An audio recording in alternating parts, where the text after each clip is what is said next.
கிறிஸ்துவுக்குள் மிகவும் பிரியமான சகோதர சகோதரிகளே, இயேசு கிறிஸ்துவின் நாமத்தினாலேயே உங்கள் யாவருக்கும் எனது அன்பின் நல்வாழ்த்துதலையும் வணக்கத்தையும் தெரிவித்துக் கொள்கிறேன்.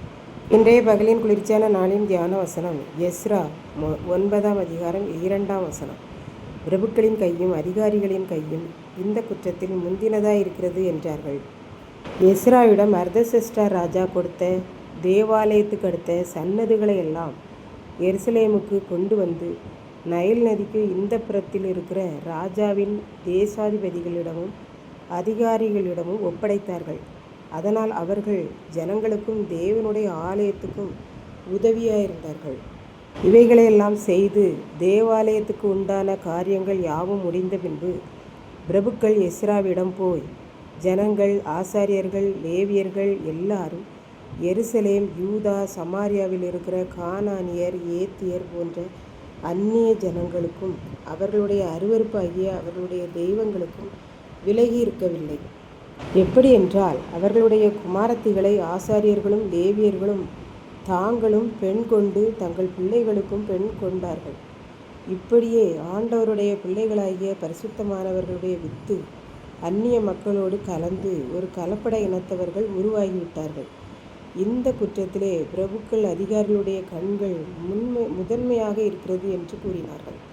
இந்த காரியத்தை பிரபுக்கள் சொல்ல கேட்டவுடனே எஸ்ரா என்னும் ஆசாரியன் தன் வஸ்திரத்தையும் தன் சால்வையையும் கிழித்து கொண்டு தன் தலையிலும் தன் தாடியிலும் உள்ள முடிகளை பிடுங்கினதுமன்றி மக்களுடைய இந்த குற்றத்தின் நிமித்தம் திகைத்து போய் செய்வதறியாது உட்கார்ந்திருந்தான். பாபிலோனில் இருந்து எருசலேமுக்கு வந்த யூதர்களில் ஆசாரியர்கள், லேவியர்களே இங்கே இருந்த அந்நிய ஜனங்களுடைய பிள்ளைகளை திருமணம் செய்ததும் அல்லாமல் அவர்களுடைய தெய்வங்களை இவர்களும் வழிபட்டார்கள். இந்த காரியத்தில் சாதாரண ஜனங்களைப் போலவே பிரபுக்களும் அதிகாரிகளும் முந்தினவர்களாய் இருந்தார்கள். இப்படித்தான் ஒரு கல்லூரி இருந்தது. அதில் ஆயிரக்கணக்கான மாணவர்கள் படித்தனர். அங்கே ஒரு அமைச்சருடைய மகன் புதியதாய் கல்லூரியில் வந்து சேர்ந்தான். அவனை எல்லோரும் நண்பர்களாக ஆக்குகிறார்களோ இல்லையோ, அவன் எல்லா மாணவர்களுக்கும் ஆசிரியர்களுக்கும் தன்னை அறிமுகப்படுத்தி கொண்டான்.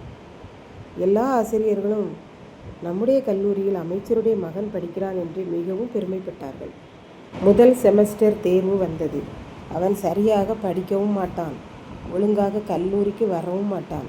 அதனால் செமஸ்டர் தேர்வில் சரியாக எழுதவில்லை.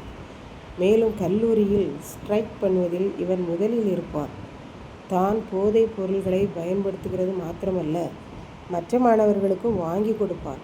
அதனால் அந்த கல்லூரி மாணவர்களில் அநேக மாணவர்கள் குடிகாரர்களாக மாறினார்கள்.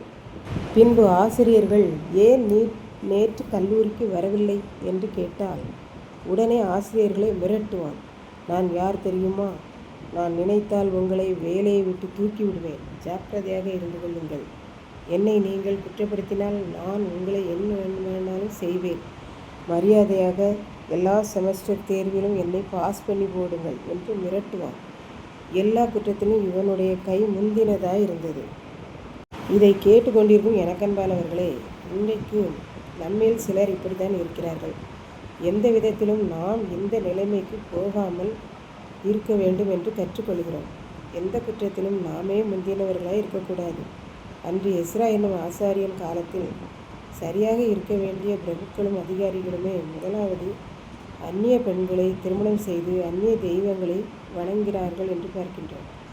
இன்றைக்கு ஆண்டவருடைய பிள்ளைகளாகிய நாமே எந்த குற்றத்திலும் முந்தினவர்களாய் இராமல் ஆண்டவருடைய பிள்ளைகளாய் இருப்போம்.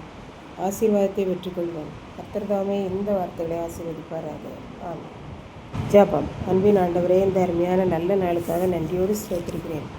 இப்பொழுதும் இந்த வார்த்தைகளை கேட்டுக்கொண்டிருக்கிற ஒவ்வொரு பிள்ளைகளும் எந்த குற்றத்திலாகிலும் பாவத்திலாகிலும் முந்தினவர்களாக இருக்காதபடிக்கு காத்துக்கொள்ளும். உம்முடைய பிள்ளைகளாக வாழ உதவி செய்தரலும். முன்மாதிரிகளாக இருக்க உதவி செய்யும். மீட்பர் இயேசு கிறிஸ்துவின் நாமத்திலே தாழ்மையோடு வேண்டிக் கொள்கிறேன் பிதாவே. ஆமென்.